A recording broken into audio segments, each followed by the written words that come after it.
Daily cover होगा। इसका एक ही उद्देश्य है कि संपूर्ण विषय वस्तु जितने सब्जेक्ट हैं उनकी पैडागोजी और कंटेंट डेली कवर हो, जिससे कोई टॉपिक मिस ना हो। तो वहां से आपका पूरा तैयारी बेहतर हो जाएगा, कॉन्सेप्ट की बेहतर समझ हो जाएगी, कंटेंट की समझ आ जाएगी। फिर हम लोग अंतिम का जो 20-25 दिन बचेगा उसमें हम लोग क्या करेंगे, मॉक टेस्ट करेंगे। तो सभी का बहुत बहुत स्वागत है, गुड मॉर्निंग, सुप्रभात आप सभी व्यूअर्स को। चलिए चलते हैं सीधा प्रश्नों की तरफ, बिना मतलब का कोई टाइम वेस्ट अब होगा नहीं। चलिए, निम्नलिखित में से किस अवस्था में बच्चे अपने समवयस्क के समूहों के सक्रिय सदस्य बन जाते हैं? बताइए, वो कौन सी अवस्था है जिस अवस्था में बच्चा अपनी ही हम उम्र के लोगों के सक्रिय सदस्य बन जाता है? इसका एक सिंपल सा फंडा होता है दोस्तों, वयस्क शब्द लगाए। हमने कहा था कि ये प्रश्न वेरी इंपॉर्टेंट में आप रखो, बिकॉज ये कई बार आया है, समूह के सक्रिय सदस्य। तो इसको याद करने का, समझने का एक सिंपल सा फंडा है दोस्त। आपको वयस्क मतलब 18 साल मतलब किशोरावस्था। ऑप्शन, अगला क्वेश्चन दोस्तों आपकी स्क्रीन पर ये रहा, निम्नलिखित में से कौन सा कौशल एक सूक्ष्म गति कौशल का उदाहरण है? कौन सा स्किल ऐसा है जिसमें क्या होता है, फाइन मोटर स्किल, मतलब कहते हैं मूवमेंट थोड़ा सूक्ष्म रूप में होगा। लिखना, बिल्कुल ठीक बात है। चढ़ने में थोड़ा मोशन होगा। फुदकना यानी कूदने में, अगर आप होपिंग कर रहे हो, हॉपिंग कर रहे हो, कूद रहे हो तो भी आपका मोशन होगा।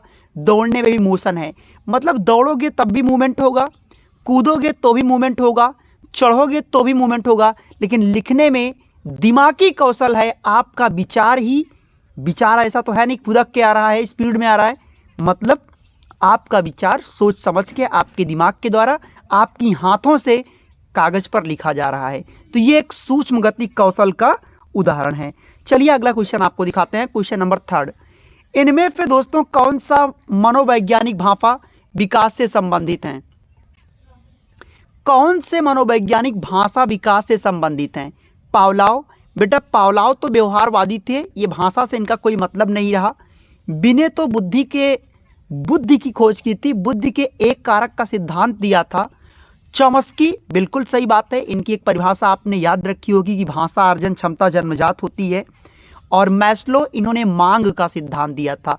तो मैं यहाँ छोटे छोटे शब्दों में लिख देता हूँ जिससे आप बाद में दिक्कत आपको ना हो। इनका संबंध बुद्धि से रहा और इनका संबंध दोस्तों ये व्यवहारवादी थे। क्या थे? व्यवहारवादी।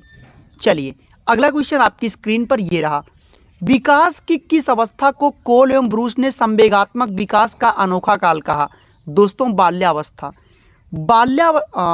ठीक है, बाल्यावस्था दोस्तों जीवन का अनोखा, विकास का ही नहीं, संवेग का ही नहीं, ये जीवन का भी अनोखा काल इसको कहा गया है।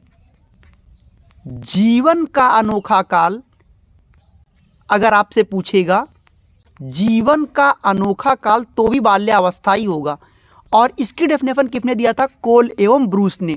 जबकि सीखने का अनोखा काल सा से शैशवावस्था और सा से सीखने का अनोखा काल, उस परिभाषा को दोस्तों वैलेंटाइन ने दिया था। अगला प्रश्न, मानव विकास दोस्तों क्या होता है? आप सबको पता होगा कि विकास जो होता है मात्रात्मक और गुणात्मक दोनों होता है। क्योंकि विकास जीवन में केवल एक बार होता है, जबकि वृद्धि आपके अंगों में, आपके विचारों में, आपके कार्यों में होता है। आप सब जानते हो, हमने कहा कि जब आप कहते हो कि सर विकास केवल एक बार होता है तो how can you prove that, आप इसको सिद्ध कैसे करते हैं?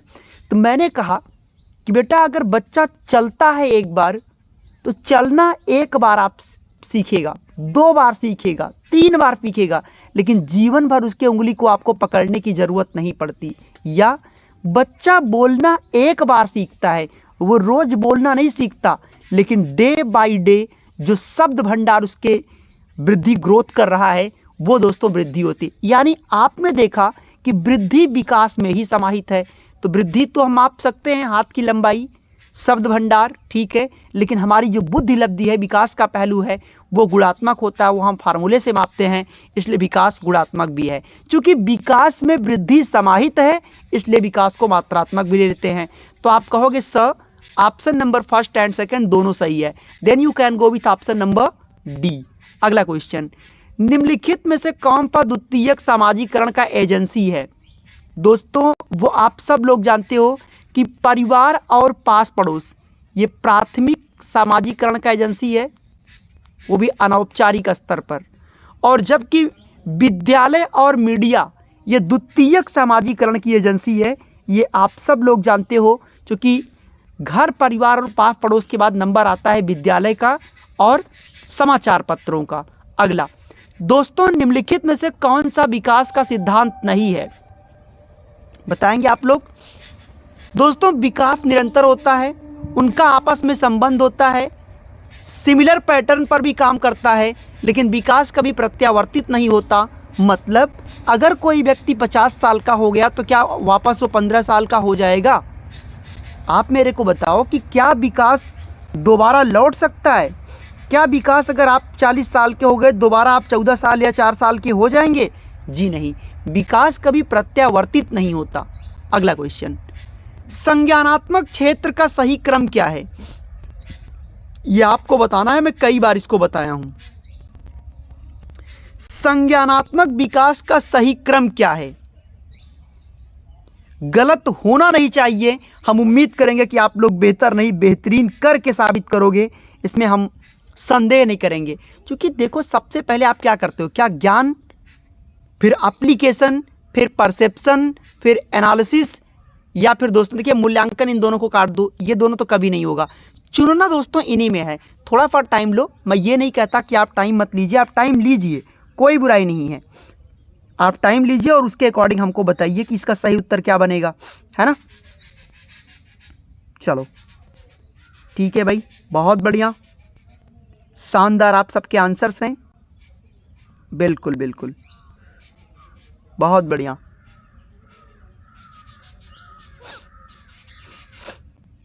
दोस्तों आप सब लोग जानते हो कि सबसे पहले ज्ञान आता है, ये बात सही है।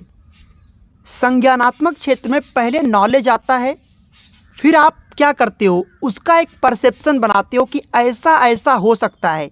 ज्ञान के बाद अवबोध आता है, इसके बाद एप्लीकेशन। एप्लीकेशन का मतलब उसका आप प्रयोग करते हो। अभी बच्चे के पास नहीं जाओगे, उस नॉलेज को लोगे, फिर जांचोगे। यानी कोई चीज़ पढ़ाने से पहले पहले ज्ञान है, फिर उसका परसेप्शन मतलब अवबोध है, फिर उसको क्या करोगे, चेक करोगे। एप्लीकेशन यानी कि प्रयोग करोगे, फिर उसका एनालिसिस करोगे, फिर आप लोग दोस्तों क्या करोगे, उसका संश्लेषण करोगे यानी सिंथेसिस करोगे, और लास्ट में आपका मूल्यांकन। यानी ज्ञान, बोध, अनुप्रयोग। ज्ञान, उसके बाद फिर क्या होगा, परसेप्शन, फिर एप्लीकेशन, फिर विश्लेषण यानी कि एनालिसिस, फिर सिंथेसिस, और लास्ट में आपका इवैल्यूएशन। बात समझे? अगला प्रश्न नहीं समझ आएगा तो कमेंट बॉक्स आपके सामने रख दीजिएगा, हम आपको जवाब करेंगे, ठीक है। कोई भी प्रश्न का जवाब आपको जबरदस्ती स्वीकार नहीं करना है। 9वां प्रश्न दोस्तों, आपकी स्क्रीन पर सिर्फ वही प्रश्न दे रहा हूं जो बिल्कुल इंपॉर्टेंट आपके एग्जाम के लिए साबित हो। बच्चे के विकास में आनुवांशिकता और वातावरण की भूमिका के बारे में निम्नलिखित में से कौन सा कथन सत्य है? आनुवांशिकता और वातावरण दोनों एक बच्चे के विकास में 50-50% योगदान देते हैं। हम कितनी बार आपको समझाएं दोस्त कि आनुवांशिकता और वातावरण का योगदान कभी भी बराबर नहीं होता, क्योंकि जरूरी नहीं कि भैया जिनके जैसे माँ बाप हों वैसे उनका बच्चा भी हो। अगर आपकी बुद्धिलब्धि थोड़ी कम भी है, लेकिन आप किसी बहुत अमीर घर के बच्चे आप हो गए, क्रिकेटर के यहाँ पैदा हो गए, नेता के यहाँ आप हो गए, तो बुद्धि कम भी हो, लेकिन आपका बैकग्राउंड वातावरण इतना बेहतर है कि आप फिर भी आप एक ऊंची पदवी हासिल कर सकते हो। समझ पा रहे हो? तो इस बात का ध्यान रखना, ये कई बार आता है और मैं इस बात को बोल चुका हूं कि वंशानुक्रम और वातावरण का योग कभी सापेक्ष नहीं होता। हो सकता है कि 40% वंशानुक्रम काम करे और 60% वातावरण काम कर दे। समझ पा रहे हो? और ये सारी बातें, ये सारे परसेप्शन जितनी बातें हैं, ये आपको कंटेंट में दिया गया है। कम से कम आप नोट्स को, जब लाइव क्लास आपकी ना चल रहा, जो हमने आपको नोट्स प्रोवाइड किया है, नोट्स में पहला ही काम आपको जो दिया गया कि जब आपका लाइव सेशन ना चल रहा हो, दिन में खाली हैं, तो वहां पर जाकर आप इन पेडागोजिकल पैटर्न को सेट करो जो आपको 90 नंबर दिलाएगा। और ध्यान रखिए, जो कई प्रयास किए हैं उनके लिए विशेष तौर पर ध्यान देना है। उन नोट्स में जो पेडागोजी का पैटर्न आपको समझाया गया है, जैसे अभी संज्ञान का स्तर आपको बताया गया कि भाई नॉलेज हम पढ़ाने जाएंगे, लेकिन पहले तो नॉलेज आएगा, फिर हम लोग उसका परसेप्शन बनाएंगे कि किन किन क्षेत्रों में इसको हम चेक कर सकते हैं, फिर उसका प्रयोग करेंगे, एप्लीकेशन होगा, फिर एनालिसिस होगा, फिर सिंथेसिस होगा, देन जाकर आप क्या करते हो, मूल्यांकन करते हो। मतलब इन सारे पैटर्न को समझो कब क्या आएगा। और ये कंटेंट आपको नोट्स में दिया गया है। जिन बच्चों के पास अभी भी वो कंटेंट नहीं है, नंबर इस बात का ध्यान रखेंगे 9653050981। आप इस नंबर पे डायरेक्ट कॉल या व्हाट्सएप पर सीधा मैसेज करके अपने नोट्स को परचेज कर सकेंगे, क्योंकि यहाँ से आपको पैडागॉजिकल पैटर्न मिलेगा, कॉन्सेप्ट की बेहतर समझ डेवलप होगी और ऑप्शन से हल करने की कला विकसित होगी, जिससे आप 100% पास कर सकोगे। अगला क्वेश्चन, शैशवावस्था में बच्चों के क्रियाकलाप कैसे होते हैं? शैशवा का मतलब बच्चे की उम्र कैसी है, छोटे उम्र में बच्चा भी है, तो बेटा उसका जो कहते हैं ना कि जो आदत होगा वो ओरिजिनल होगा ना। ओरिजिनल का मतलब स्वाभाविक रूप का बच्चा होगा। उसके जो क्रियाकलाप होंगे मूल प्रवृत्त्यात्मक होंगे, मूल आदतों पर आधारित होगा। शैशवावस्था पे 3 प्रश्न आपको याद रखना है। पहला, शैशवावस्था सीखने का अनोखा काल है, वैलेंटाइन ने कहा। दूसरा, शैशवावस्था में बच्चा स्वयं से प्यार करता है, ये नार्सिसिज्म। तीसरा, शैशवावस्था में शारीरिक और मानसिक विकास सबसे तेज होता है। ये 3 पॉइंट आपको शैशवावस्था में याद रखना है। हर अवस्था के बारे में आपको जानना है कि किस अवस्था पे क्या क्या प्रश्न पूछ सकता है। अगला क्वेश्चन, संज्ञानात्मक विकास निम्न में से जिसके द्वारा समर्थित होता है वो कौन सा है? बताएंगे आप लोग। संज्ञानात्मक विकास जिसके द्वारा समर्थित होता है वो कौन सा है? जितना संभव हो सके उनकी आवृत्तियों और संगत सुनियोजित परीक्षाओं का आयोजन करें। देखो ऐसा है बेटा कि उतनी आवृत्ति से ये कोई काम करना इतना जरूरी नहीं होता और ये आपके लिए उतना मददगार भी नहीं साबित होगा। बिल्कुल, तो ये तो बिल्कुल गलत है, क्योंकि आवृत्ति का मतलब कोई चीज बार बार करना। ये कुछ आपको वर्ड बता देता हूं कि इनको देखते ही नकार देना। उन गतिविधियों को प्रस्तुत करना जो पारंपरिक पद्धतियों, पारंपरिक का मतलब होता है दोस्तों को रूढ़िबद्ध अवधारणा, जैसे परंपरा। ये मैं वर्ड आपको बता रहा हूं जो आपको कोई बताएगा नहीं, टैग वर्ड सब आपको बताते हैं, लेकिन हम आपको रूट वर्ड्स दे रहे हैं जहां से पेडागोजी की जन्म हुआ है। पारंपरिक, पारंपरिक का मतलब कहते नहीं ये सदियों से परंपरा है, और ये जो परंपरा चली आ रही है ये रूढ़िबद्ध अवधारणा होता है, तो निगेटिव है। जैसे रूढ़िबद्ध अवधारणा का मतलब कि सिर्फ लड़कियां ही जो है आगे बढ़ेंगी या सिर्फ लड़के ही आगे बढ़ेंगे, ये रूढ़िबद्ध अवधारणाएं हैं। देखिए तीसरा ऑप्शन बिल्कुल सही है, एक समृद्ध और विविधतापूर्ण वातावरण। समृद्ध का मतलब क्या होता है? बच्चे के अनुकूल वातावरण को प्रदर्शित करना या उपलब्ध कराना।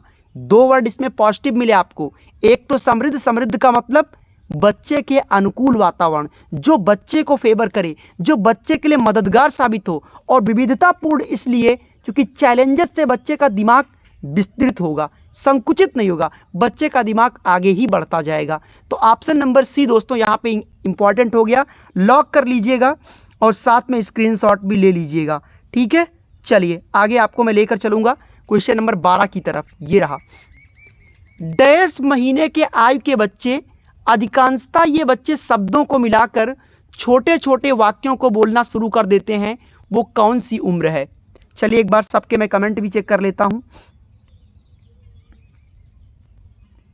सुमन, रेनू, बीना, पूजा पासवान और रेनू कुमारी, दिव्या, प्रतिभा,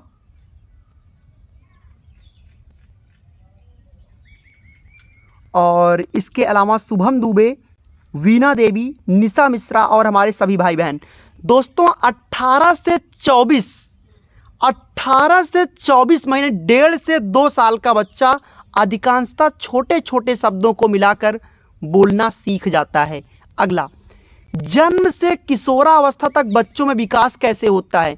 अगर आपको जीन पियाजे की अगर आपको अवस्था पता होगी तो वो आप याद कर लेना, आप कभी गलत नहीं करोगे। हमारे अपने तौर तरीके हैं जो मैं आपको कहते हैं, सिर्फ पढ़ाना हमारा फर्ज नहीं होता, याद भी आपको करवा देते हैं कि जन्म से किशोरावस्था तक का जो विकास होता है, पहले संवेदना, फिर आपका पूर्व संक्रियात्मक, फिर मूर्त, फिर अमूर्त। That means option number 4। अगला क्वेश्चन, बच्चे के विकास की व्यक्तिगत विभिन्नताओं पर को किस पर प्रतिरोपित किया जा सकता है? दोस्तों, बच्चे के विकास को वंशानुक्रम और वातावरण, इन दोनों के पर देखिए, बच्चे का विकास एक तो जैसे जिनके माँ बाप वैसे उनका बच्चा, और दूसरा वातावरण कैसा मिल रहा है। तो इन दो चीज़ों पर बच्चे का विकास निर्भर करता है। अगला क्वेश्चन, किसी भी स्टूडेंट को अगर महसूस होगा कि कोई बात नहीं समझ आ रही है, कमेंट बॉक्स आपके सामने होगा, लिखना और पूछ लेना। निम्नलिखित में से कौन सा बच्चे के संवेगात्मक विकास के लिए सबसे अधिक उपयुक्त है? कक्षा कक्ष का प्रजातांत्रिक प्रवेश, बिल्कुल सही बात है। अब ये बेटा जो प्रजातांत्रिक शब्द आया है, इसका मतलब होता है लोकतांत्रिक, मतलब बाल केंद्रित। अब इस बात को समझ लो, नहीं तो आपको ये छोटे से शब्द हैं, आप समझ नहीं पाओगे। तो भैया प्रजातांत्रिक का मतलब क्या, यानी ये ऑप्शन आपको बिल्कुल सही हो गया। अध्यापकों की कोई भी सहभागिता नहीं, क्योंकि ये माता पिता का कार्य, ऐसा कुछ नहीं है। कक्षा कक्ष का नियंत्रित मत करो, अधिकारवादी मत बनो। लेकिन देखो, अब जिस स्टूडेंट को पता होगा कि सर बोले थे कि प्रजातांत्रिक का मतलब बाल केंद्रित होता है, तो क्या वो अपना टाइम बर्बाद करेगा? भाई आपको भी पता है कि सीटेट में टाइम मैनेजमेंट बहुत जरूरी होता है। 150 प्रश्न है, 1 मिनट में एक क्वेश्चन के लिए समय होता है। लेकिन अगर सारा समय आप ऐसे ही गंवाओगे तो लास्ट में तो तुक्का मारना ही पड़ जाएगा, और वो सारे गलत हो जाते हैं अगर किस्मत खराब हो तो। शब्दों को आप ध्यान दें कि क्लास का प्रजातांत्रिक मतलब, प्रजातांत्रिक का मतलब सर बोले हैं कि बाल केंद्रित। अगला क्वेश्चन, और सत्तावादी का मतलब, सत्तावादी का मतलब अध्यापक केंद्रित। निम्नलिखित में से कौन सा कथन सत्य है? शिक्षक द्वारा प्रश्न पूछना संज्ञानात्मक विकास में बाधक है? जी नहीं। विकास और सीखना समाज सांस्कृतिक संदर्भों से आप प्रभावित रहते हैं? ऐसा कुछ नहीं है। शिक्षार्थी एक निश्चित तरीके से सीखता है? ये क्या बात हुई? खेलना संज्ञान और सामाजिक दक्षता के लिए जरूरी है। जब आप लर्निंग करते हो, आपका विकास होता है, तो क्या वो समाज से हटकर होगा? तो बी वाला गलत हो गया। एक निश्चित तरीके से कभी नहीं होता है, यह आप अच्छे से जान लो। क्योंकि क्लास में विविधता है, बच्चा हर तरीके से सीखता है। तो कहने का मतलब दोस्तों, ऑप्शन नंबर 4 को आप लॉक कर दिया जाए। 16 का ऑप्शन नंबर 4 बिल्कुल राइट आंसर आपका हो जाएगा। चलिए नेक्स्ट क्वेश्चन आपकी स्क्रीन पर ये रहा 7। विद्यालयों को किसके लिए वैयक्तिक विभिन्नताओं को पूरा करना चाहिए? एक विद्यालय को किस व्यक्ति के लिए, किसके लिए वैयक्तिक विभिन्नता को पूरा करना चाहिए? वैयक्तिक विद्यार्थियों को विशिष्ट अनुभूति कराने के लिए। आप बहुत महत्वपूर्ण हैं, हम आपको सिर्फ आपकी उपलब्धि को या आपको महत्वपूर्ण उपलब्धि दोनों को समान नहीं कर सकते। ये सीखने के लिए क्या शिक्षार्थी सीखने के योग्य या अयोग्य है? कहने का मतलब दोस्तों ऑप्शन नंबर 4। देखिए, ये वो प्रश्न है जो आपको कठिन तो लग सकता है, लेकिन ये लेवल वाले क्वेश्चन हैं।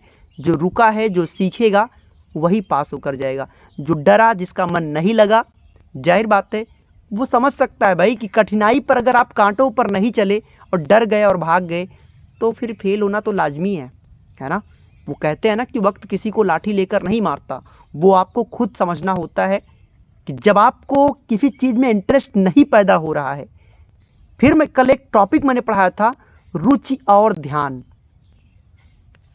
अगर इंटरेस्ट होगा तभी रुचि लगेगी, ये बात सत्य है। लेकिन आपके लिए नहीं है, ये एक छोटे बच्चे के लिए है। आपके लिए तो भाई आपको टीचर बनना है। आपकी रुचि हो या ना हो, ध्यान आपको लगाना पड़ेगा, किताबों पर फोकस करना पड़ेगा, रुचि अपने आप पैदा हो जाएगी। तो आपको तो खुद रुचि पैदा करना है। अगला क्वेश्चन, इनमें से कौन सा सिद्धांतकार का यह स्पष्ट मत है कि बच्चे अपने वृद्धि एवं विकास हेतु कठोर अध्ययन करते हैं? कौन थे दोस्तों? बंडूरा, मैस्लो, स्किनर, पियाजे। रच दीजिए हमने क्या कहा। अगर आपने अब तक चाहे कुछ ना पढ़ा हो या बहुत कुछ पढ़ा हो, लेकिन हम डेली आपके संपूर्ण विषय वस्तु को कवर करते हुए लेकर चलेंगे, जिससे आपका डेली हर टॉपिक वो टच हो, जिससे आपके दिमाग में वो सारी बातें बिल्कुल कवर होती चलें। तो इनमें से वो कौन से सिद्धांतकार थे जिनका ये मानना था कि बच्चे अपने वृद्धि एवं विकास हेतु कठोर अध्ययन करते हैं? बंडूरा, मैस्लो, स्किनर या पियाजे। फ्लो की थी काफी इंपॉर्टेंट है, ठीक है। काफी इंपॉर्टेंट इसलिए भी है क्योंकि ये वो प्रश्न है जो आए हुए हैं, और उससे भी ज्यादा इंपॉर्टेंट बात यह है कि बच्चों को ये डेफिनेशन पता भी नहीं, चूंकि ये कभी वो देखे होते हैं तो इसलिए गलत भी करते हैं। 19वां, निम्नलिखित में से कौन सा विकास के व्यापक आयामों की सही पहचान करता है? अब ये वो प्रश्न है जिनसे आप भागना चाहते हो। अरे यार ये तो बड़ा कठिन है, कैसे करें? भागो नहीं भाई, इससे भागने से क्या होगा? विकास पहले शारीरिक लेवल पर होगा, फिजिकल लेवल पर होता है, फिर संज्ञानात्मक मतलब लोगों के संपर्क में आते हो, जिससे आप समाज में सीखते हो, फिर आपका हाव भाव और व्यवहार डिसाइड होता है। क्या समझे?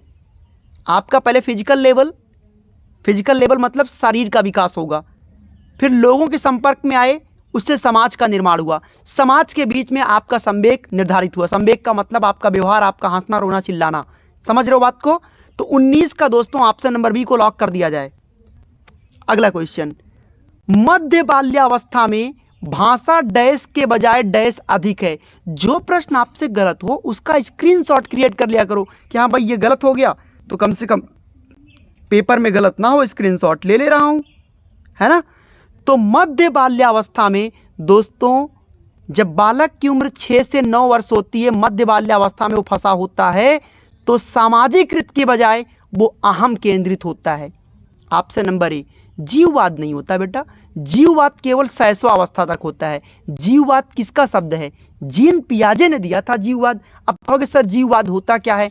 तो हमने कहा था बच्चे के द्वारा अनर्गल की बातें करना, जैसे ये मेरा हाथी है, मैं इसको उड़ाता हूँ, ये जहाज है, मैं इसके साथ खेलता हूँ, मैं लेकर इसको उड़ूंगा।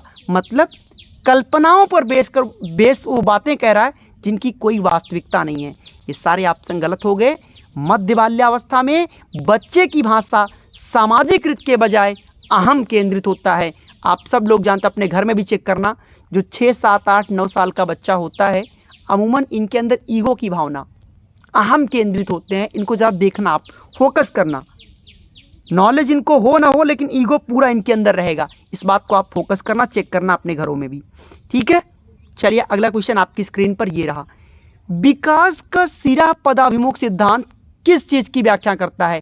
कह रहे हैं विकास होता कैसे है? दोस्तों विकास सिर से पैर की ओर होता है। एक चीज मैं आपको और बता दूं, अगर आपको औरों से आगे बढ़ना है तो जिस वक्त आपका पढ़ाई में मन बिल्कुल ना लगे, या जिन क्वेश्चंस में आपका मन बिल्कुल नहीं लग रहा है, याद करना, जान जाना कि वही आपको जीत दिलाएगा। जो प्रश्न आपको लग रहा है कि यार नहीं मन नहीं लग रहा, वही आपको जीत दिलाएगा। जिस दिन आपने उस अपने मन को बांध लिया, वहीं पर आपकी जीत। क्योंकि 90% लोग तो यही करते हैं, कठिनाई देखे भग गए, लेकिन आप अगर अपने आप को वहां पे उस अवसर को ग्रैब कर गए तो वही तो आपको औरों से अलग कर दिया।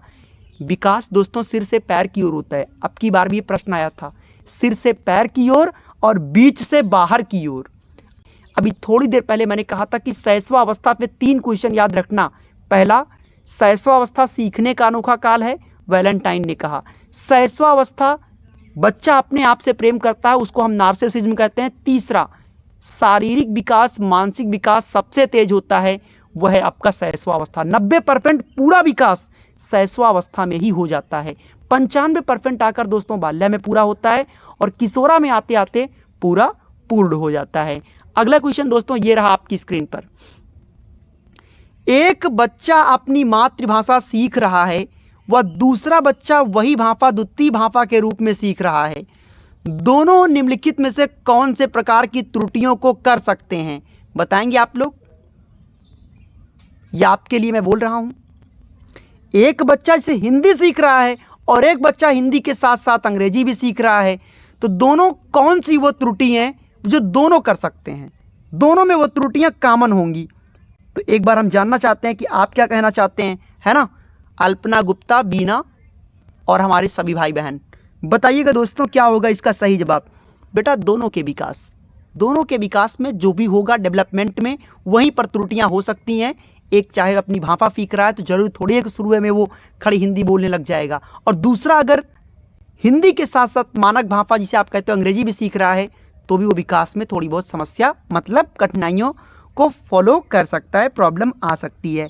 दोस्तों आपका अगला क्वेश्चन एक काफी इंपॉर्टेंट है। पहले ही मैं बता दूं, ये आप गलत करोगे और आपको कठिन लगेगा।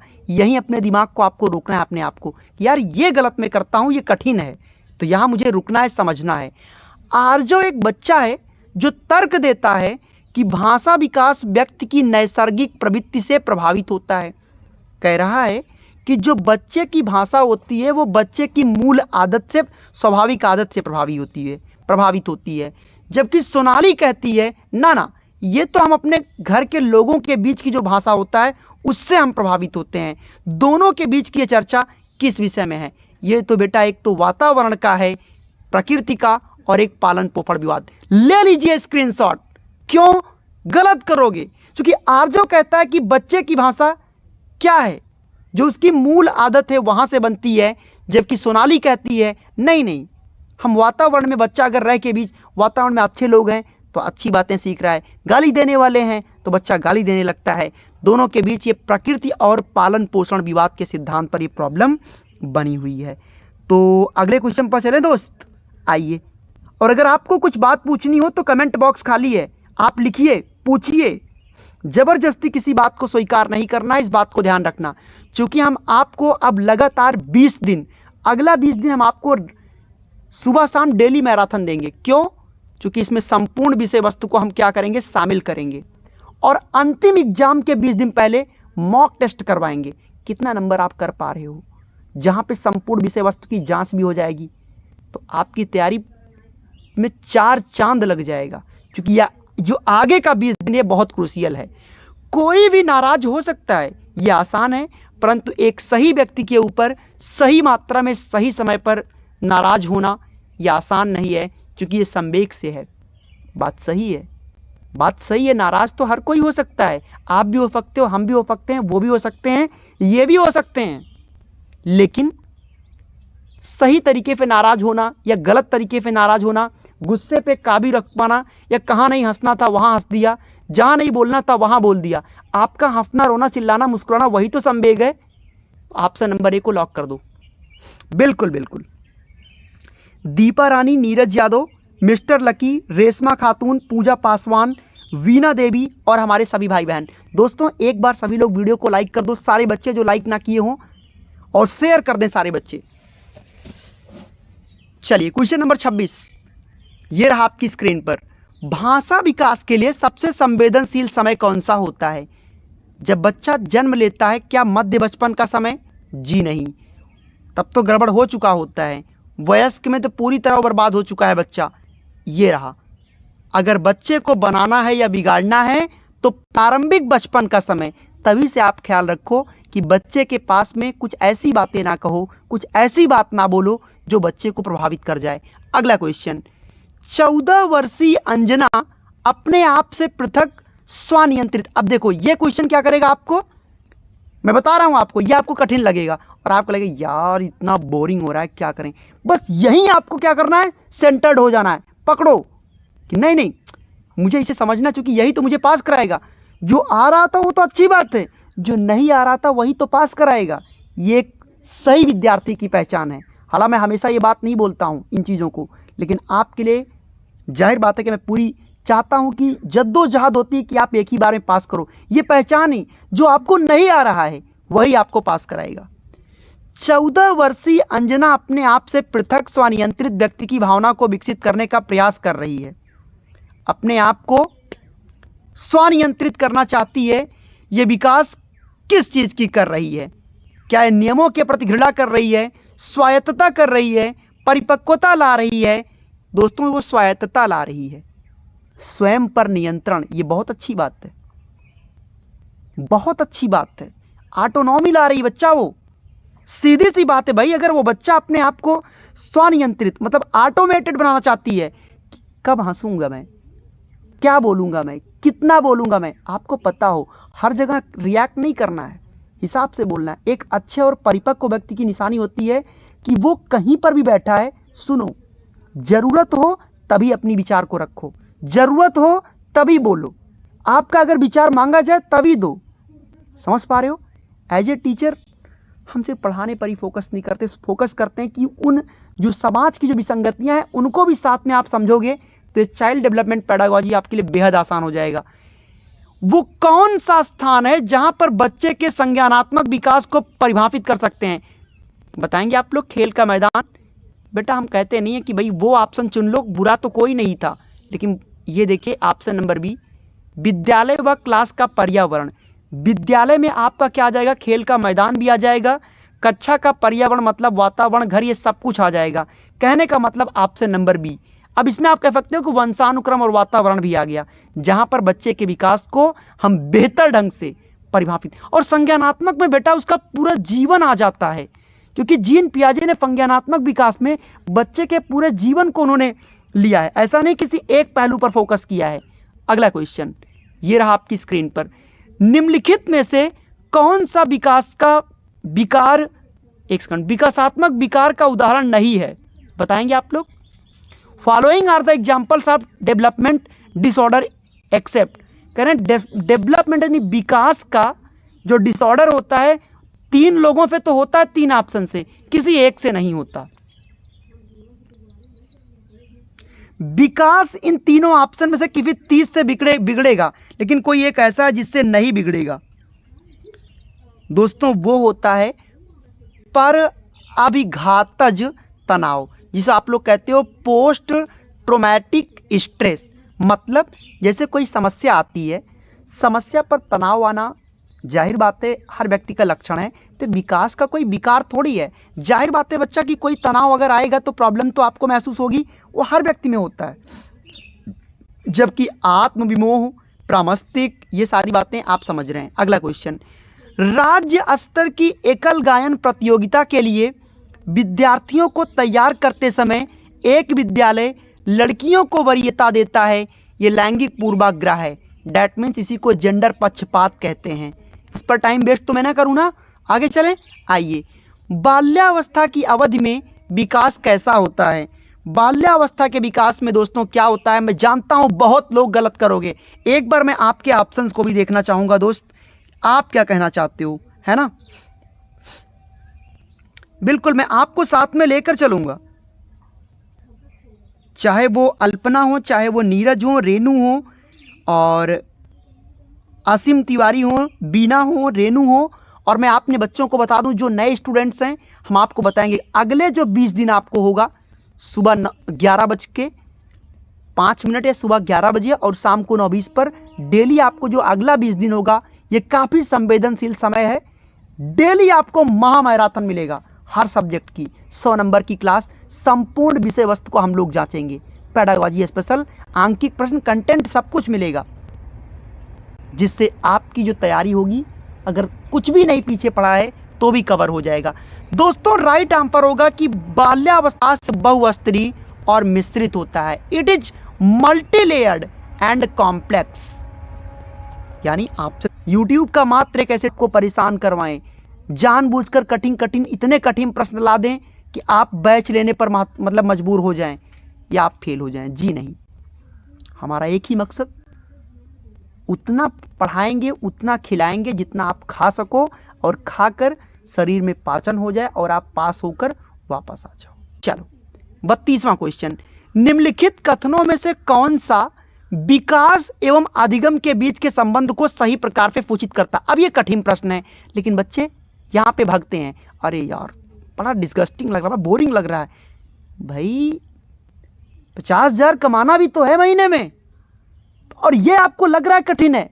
रुक जाओ, ठहर जाओ, क्योंकि यही पास कराता है। इस बात का तुरंत अपने दिमाग को आदेश करो, सर क्या बोले हैं, जो कठिन लगा पास वही कराएगा। अगर भाई बाकी तो आ ही रहा था ना, फंसेगा तो यही ना। बताइए, निम्नलिखित कथनों में कौन सा विकास और अधिगम के बीच के संबंध को, विकास और अधिगम अंतः संबंधित और अंतः निर्भर होते हैं। ये बात बिल्कुल सही है, क्योंकि जैसे जैसे आपकी ग्रोथ लेवल, आपकी उम्र बढ़ती है, अधिगम का लेवल भी धीरे धीरे बढ़ता जाता है, और ये आपस में संबंधित हैं। विकास और अधिगम का बहुत गहरा संबंध है, ये कह रहे हैं संबंधी नहीं होता अधिगम, ये सब गलत बात है। बिल्कुल ऑप्शन नंबर 1 को लॉक कर दो, स्क्रीनशॉट ले लो। बिल्कुल बिल्कुल संस्कृत का भी कराएंगे बेटा। खैर देखिए, संस्कृत की जो मैंने आपको नोट्स प्रोवाइड किया है, खासकर पेडागोजी का, हमने आपको लगभग संशोधित करके 100 पेडागोजी का क्वेश्चन आपको मैंने दिया है संस्कृत का। आप अगर वो 100 पेडागोजी अगर आपने क्वेश्चन हल कर लिया, जो मैंने बहुत ही कहते हैं विविध वेबसाइट से मैंने आपको एकदम खोज कर दिया है, कर लेना, गारंटी आप 30 में आराम से 27, 28, 25 नंबर से प्लस आप करके आओगे। वो पढ़ लीजिएगा, हो जाएगा आपको। और जिन्हें नोट्स के बारे में जानकारी अभी तक नहीं है, नंबर आप देख लें 9653050981। आप इस नंबर पर डायरेक्ट कॉल या व्हाट्सएप पर सीधा मैसेज करके सामान्य सी कीमत को पे करके आप नोट्स को परचेज कर सकते हैं। देखिए, अब कुछ बच्चे कहते हैं सर आप नोट्स की प्राइस क्यों रखे हैं? बेटा अगर मैं फ्री कर दूंगा ना, यकीन मानो आप नहीं उतनी वैल्यू उसको दोगे। लेकिन जब आप पैसे लगाते हो, आप 1 रुपए भी लगाओगे, 50, 100, 150, 200 जो भी आप पैसे लगाते हो, जब आप पैसे लगाते हो ना तो उसकी आप कद्र करते हो कि यार पैसे।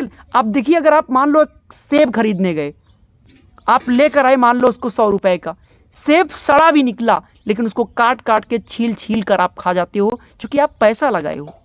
तो मैं चाहता हूं कि इसमें मेरी आवाज लगी है और आवाज की एक सामान्य सी कीमत मैंने ली है, बहुत छोटी कीमत, और आप पढ़ोगे फेल नहीं होगे, इसकी गारंटी हमारी है।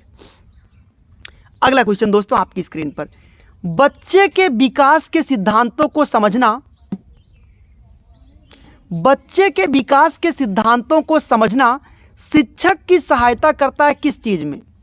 भैया इसीलिए तो आपको चाइल्ड डेवलपमेंट पेडागोजी पढ़ाई जाती है कि जब आप प्राइमरी में जाओ तो बच्चों को पढ़ा सको किस तरीके से। देख लीजिए, आपसे नंबर सी को लॉक करो, क्या लिखा है? शिक्षार्थियों की विभिन्न अधिगम शैलियों को प्रभावी रूप में संबोधित करने में। क्योंकि एक क्लास में जब आप पढ़ाने जाओगे, उस क्लास में क्या है भैया? आर्थिक विषमता है, प्रतिभाशाली बच्चे भी हैं, मंद बुद्धि बालक हैं, अपंग बालक भी हैं। अगर उन सबको पढ़ाना है, ऐसा तो है नहीं कि व्यक्तिगत लेवल पर सबको एक एक करके जाके देखोगे।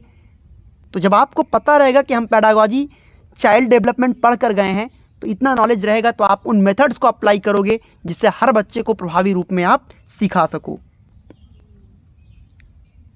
बेटा सारे कंटेंट मिल जाएंगे जितना भी आप चाहते हो, उर्दू, संस्कृत, सारे सब्जेक्ट हमारे यहाँ, सारे कंटेंट। देखिए जो भी मिलेगा बिल्कुल एकदम फैक्ट पर मिलेगा और गारंटेड हम आपको कंटेंट देंगे। ये नहीं कचरा कुछ भी उठा कर दे दिया और आप पढ़ ही ना पाओ, उतना देंगे, फिक्स कर देंगे कि 150 पेज में पूरा सब्जेक्ट आपका रहेगा और पर्याप्त है, इससे ज्यादा आप मत पढ़ना, बहुत है उतना। अगला क्वेश्चन, बच्चे के उचित विकास को सुनिश्चित करने के लिए उसका स्वस्थ शारीरिक विकास एक महत्वपूर्ण पूर्व आवश्यकता है, यह कथन किसका है? बताइए, सारे लोग कमेंट करके बताएंगे क्या होगा इसका सही जवाब। बच्चे के उचित विकास को अगर हमें सुनिश्चित करना है तो उसका स्वस्थ शारीरिक विकास को सुनिश्चित करना बहुत जरूरी है। क्यों? ठीक बात है, ले रहे हैं, बताइए। देखिए हमारे मैराथन में दोस्तों, औरों के मैराथन में आपको फर्क दिखेगा।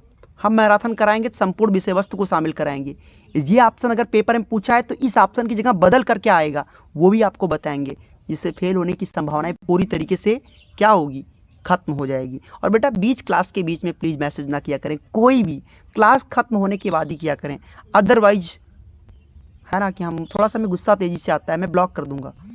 बीच क्लास में प्लीज मैसेज ना किया करें कोई भी। क्लास के बाद आप मेरे को मैसेज कभी भी कर सकते हो। खैर, बच्चे के उचित विकास को सुनिश्चित करने के लिए उसका स्वस्थ और शारीरिक विकास इसलिए जरूरी है क्योंकि शारीरिक विकास के अन्य पक्षों। बेटा अगर आप शारीरिक रूप से सक्षम ही नहीं रहोगे, सीखोगे कैसे? वो कहा है ना प्लेटो ने क्या कहा था? एक महान विचारक थे प्लेटो, उन्होंने कहा, आप जानते हो, खुद जानते हो, समझते हो। अगला क्वेश्चन, अगर शरीर आपका बेहतर परफॉर्म कर रहा है तो आप भी बेहतर करोगे। इनमें से कौन सा विकास का एक सिद्धांत नहीं है? विकास संशोधन योग्य है। देखिए बेटा ऐसा है कि ऐसा नहीं है कि अगर आप नहीं सीख पा रहे हो तो सीख ही नहीं सकते, ऐसा नहीं है। तो यानी विकास को हम संशोधित कर सकते हैं। विकास केवल संस्कृति, केवल शब्द निगेटिव है तो मेरे को उत्तर मिल गया, क्योंकि नकारात्मक उत्तर करना था। विकास जीवन पर्यंत नहीं होता, विकास केवल एक बार होता है। लेकिन ये सही इसलिए है क्योंकि बेटा विकास में वृद्धि समाहित है। जैसे हमने कहा भगवान ने आपको आंख, नाक, कान, हाथ, पैर एक बार दिया ना, लेकिन इनकी लंबाई का बढ़ना वृद्धि है। तो क्या हाथ, आंख, नाक, कान ये शरीर से अलग हो जाए क्या? शरीर एक बार मिला लेकिन शरीर के अंगों में ग्रोथ हो रहा है, तो क्या अंग आपके शरीर से अलग होगा? शरीर तो विकास है लेकिन अंग उसकी वृद्धि है, तो क्या अंग शरीर से अलग हो जाएगा? जी नहीं। इसीलिए हम कहते हैं कि विकास जीवन पर्यंत होता है। दोनों प्रभावित करते हैं, ये भी सही बात है, वंशानुक्रम और पर्यावरण। निगेटिव उत्तर करना था, इसलिए आप सी वाले को लॉक कर दीजिएगा। ठीक है, ये वाला, क्योंकि निगेटिव उत्तर दोस्तों आपको करके आना है। अगला क्वेश्चन दोस्तों आपकी स्क्रीन पर ये रहा। चलिए 36 की तरफ। और मैं फिर कहूंगा, पढ़ने का एक ही तरीका होता है कि जो प्रश्न अगर आपको लग जाए कि ये कठिन है, मन नहीं लग रहा, बस वही आपको पास कराएगा, उसे मत छोड़ो। जो आ रहा है बहुत अच्छी बात है, लेकिन इंसान का एक बेटा स्वाभाविक नेचर होता है ना कि भाई मुझे जो लगता है कठिन है, मन नहीं लगा, बोरिंग लगने लगा, वो तुरंत वहां से करता रहे, यार क्या बताएं बड़ी दिक्कत है ना, वही पास कराएगा जहां मन नहीं लगा। विकास शुरू होता है कहां से बेटा? विकास तो जब बच्चा मां की गर्भ में होता है वहीं से शुरू हो जाता है, प्रसव पूर्व अवस्था से। ये जितने भी प्रश्न हैं दोस्तों, ये ना केवल आपको इसकी मैं जिम्मेदारी मैं दे रहा हूं, ना केवल सीडीपी में नहीं, ये हिंदी की पेडागॉजी में भी आएगा, ये आपको संस्कृत की पेडागॉजी में भी देखने को मिलेगा, ये पर्यावरण में भी मिलेगा आपको देखने को। जीन पियाजे वाइगोत्स्की पर्यावरण में भी आपको मिलते हैं, तो हर जगह ये आपको देखने को मिलेंगे। चलिए 37वां प्रश्न। और बेटा वीडियो को सारे लोग प्लीज लाइक करते जाएं, और पहली बार अगर आप आए हो चैनल को सब्सक्राइब कर लेना, क्योंकि पास आप यहीं से होंगे, इसकी जिम्मेदारी मैं लेता हूं। क्योंकि हम जिम्मेदारी की गारंटी नहीं, पूरी हमारी ये जिम्मेदारी है। निम्नलिखित में से कौन सा मुख्य रूप से आनुवांशिकता संबंधी कारक है? बेटा आंखों का रंग ये आनुवांशिकता से होता है, ये वातावरण का परिणाम हो अलग का बात है, लेकिन कलर ऑफ आईज, आंखों का जो रंग होता है, ये तो माँ बाप की वजह से होता है, हमारी उनकी जो वंशानुक्रम है, जीन्स है, उनकी वजह से होता है। बाकी बातों को आप गलत काट दो। तो 37 का दोस्तों क्या सही होगा? ऑप्शन नंबर ए को आप लोग लॉक कर दीजिए। बहुत बढ़िया, चलिए वेल डन, शानदार। 38वां क्वेश्चन दोस्तों आपकी स्क्रीन पर यह रहा। आनुवांशिकता को सामाजिक संरचना का क्या माना जाता है? आनुवांशिकता को सामाजिक संरचना का क्या माना जाता है बेटा? इतने बच्चे इसको गलत किए हैं, यकीन करिए 90% बच्चे इस क्वेश्चन को गलत करते हैं। क्यों? क्योंकि वो समझ ही नहीं पाते प्रश्न ही क्या कह रहा है भाई। आनुवांशिकता का मतलब जेंडर कह दो आप, हेरिडिटी कह दो आप लोग, या तो लड़का होगा या तो लड़की होगा। लिंग क्या है? अगर मैं आपसे एक शब्द में पूछूं कि लिंग क्या है, तो आप कहते हो सर जी लिंग एक सामाजिक संरचना है। जब आप ये कहते हो कि लिंग एक सामाजिक संरचना है, क्योंकि लिंग का मतलब या तो लड़का है और लड़की, लड़का और लड़की दोनों समाज की इकाई है ना, लड़का और लड़की दोनों से मिलकर ही समाज है। ऐसा तो है नहीं कि समाज में जानवर है, माने इंसानों का अगर एक ग्रुप होगा तो लड़के और लड़की ये दोनों समाज की एक इकाई हैं। तो लिंग एक सामाजिक संरचना है, और ध्यान रहे ये एक स्थिर वाहक है, इसको कभी गौड़ वाहक नहीं मानना है। कहने का मतलब एक स्टैटिक, ये एक स्टैटिक स्ट्रक्चर है, ना कि आप इसको प्राइमरी स्ट्रक्चर कहोगे, ना इसको डायनेमिक, जी नहीं, वो फिक्स होता है कि समाज के दोनों इकाइयां हैं, या तो बॉय या तो गर्ल। अगला क्वेश्चन आपकी स्क्रीन पर यह रहा। विकास के परिणाम स्वरूप नवीन विशेषताएं और नवीन योग्यताएं प्रकट होती हैं, यह परिभाषा दोस्तों किसकी है? ये काफी इंपॉर्टेंट भी है, और हम उम्मीद करेंगे कि आप लोग इसका जवाब बिल्कुल सही देंगे। क्या गैसेल थे, हरलॉक थे? ये जब कह दें इंपॉर्टेंट तो स्क्रीनशॉट आपका पहले जाना चाहिए। विकास के परिणाम स्वरूप नवीन विशेषताएं और नवीन योग्यताओं का दोस्तों जन्म होता है, यह परिभाषा थी। बिल्कुल बिल्कुल बिल्कुल, बहुत सही जवाब।